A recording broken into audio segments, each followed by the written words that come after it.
प्रभु यीशु में प्यारे विश्वासियों, सबको जय यीशु। मानवीय स्वभाव है कि हम अपने हर एक कार्य के द्वारा दूसरों को प्रसन्न करने के उद्देश्य से सब कुछ करते हैं। यही जीवन की सच्चाई है। लेकिन बाइबल में हम पढ़ते हैं कि ईश्वर को हमारे कार्यों द्वारा प्रसन्न करने से हमें उस दुनिया में महान पुरस्कार प्राप्त होता है जिसका कभी अंत नहीं होता है। इसी को संत पौलुस कुरिन्थियों के नाम अपने पहले पत्र में कुरिन्थ के लोगों से कहते हैं कि मनुष्य जिस स्थिति में है उसी स्थिति में रहे, क्योंकि उस समय पौलुस प्रभु यीशु के दूसरे आगमन का संदेश तीव्र विश्वास के साथ प्रचार कर रहे थे। कुरिन्थ के लोगों से वे कहते हैं कि दुनिया या परिवार की चिंता में ना पड़े, बल्कि अपने आप को पूर्ण रूप से प्रभु यीशु के दूसरे आगमन के लिए तैयार करें। उनका कहना है कि जिस दुनिया की चिंता में वे पड़े रहते हैं वो दुनिया समाप्त हो जाती है। पौलुस कुरिन्थ के लोगों से यह भी कहते हैं कि जो अविवाहित है वह प्रभु की बातों की चिंता करता है और वह प्रभु को प्रसन्न करना चाहता है, जबकि जो विवाहित है वह दुनिया की बातों की चिंता करता है और अपने परिवार के लोगों को प्रसन्न करना चाहता है। इसी को हम कुरिन्थियों के नाम संत पौलुस के पहले पत्र में अध्याय 7 पद संख्या 32 और 33 में पढ़ते हैं। इसका मतलब यह नहीं है कि पौलुस विवाहितों के खिलाफ था, बल्कि वह मानवीय स्वभाव को दर्शाना चाहता था।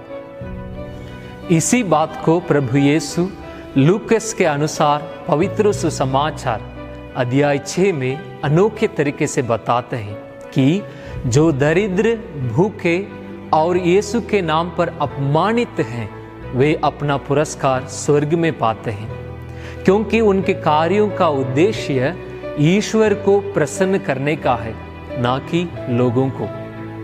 प्रभु यीशु उन लोगों के बारे में भी बताते हैं जो इस दुनिया की चीजों को लेकर अपनी दुनिया में खुश रहते हैं, जैसे धनी व्यक्ति। वे स्वर्ग राज्य के पुरस्कार से वंचित रह जाते हैं।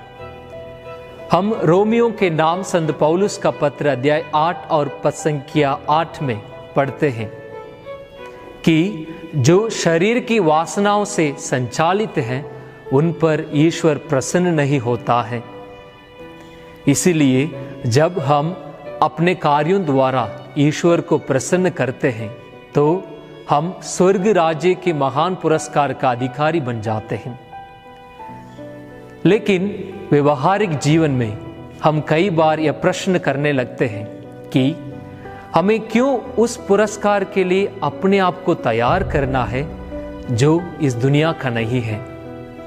इसीलिए एक अच्छे क्रिस्तीय होने के बावजूद हम दुनिया की वासनाओं के पीछे चले जाते हैं।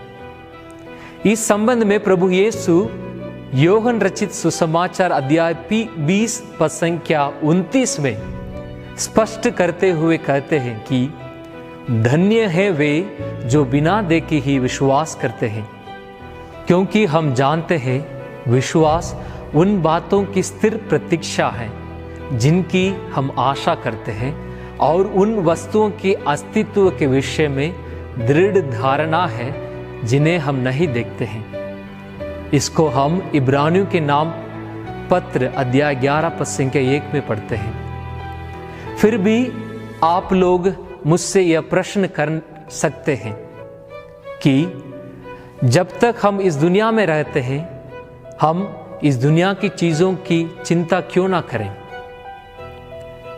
इसके बारे में भी प्रभु यीशु मत्ती के सुसमाचार अध्याय 6 पद संख्या 33 में सुंदर रूप से बताते हैं कि तुम सबसे पहले ईश्वर के राज्य और उसके धार्मिकता की खोज में लगे रहो और ये सब चीजें तुम्हें यूं ही मिल जाएंगी।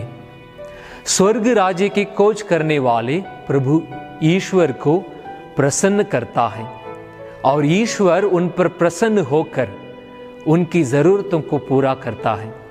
इसीलिए प्रभु को प्रसन्न करने के लिए हम अपने विश्वास में दृढ़ रहना चाहिए, क्योंकि हम इब्रानियों के नाम पत्र अध्याय 11 पद संख्या 6 में पढ़ते हैं, विश्वास के अभाव में कोई ईश्वर का कृपा पात्र नहीं बन सकता, और जो कोई ईश्वर के पास आना चाहता है उसे विश्वास करना है कि ईश्वर है और वह उन लोगों का कल्याण करता है जो उसके खोज में लगे रहते हैं।